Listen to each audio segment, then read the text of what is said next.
బ్రహ్మానందం గారికి, డైరెక్టర్ గారికి, ఏఎం రత్నం గారికి, ప్రొడ్యూసర్ గారికి, ఇంకా పెద్దలందరూ, అనంత శ్రీరామ్ గారు, మా ఘటికాచలం గారు, హీరో గారు, అందరికీ,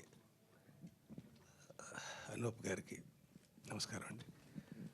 నేను ఇంకా టీజర్ కనుక నా స్పీచ్ కూడా టీజర్లో ఉండాలి తప్ప సినిమాలో ఉండకూడదని ప్రయత్నిస్తున్నాను. నేను మొట్టమొదటి చూసిన ఆశ్చర్యం రేడియో అంటే నేను ఎంత పాతకాలం వాడిని అర్థం చేసుకోండి. తర్వాత చూసిన అత్యద్భుతం సురభి నాటకం.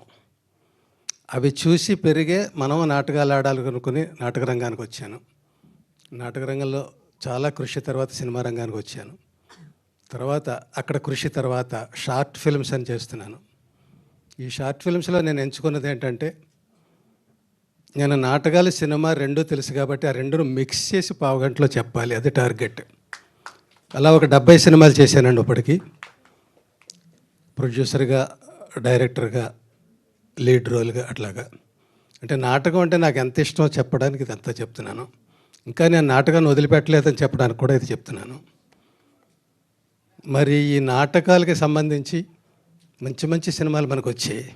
కృష్ణ వందే జగద్గురు, రంగమార్తాండ, ఇవాల్టి ఇది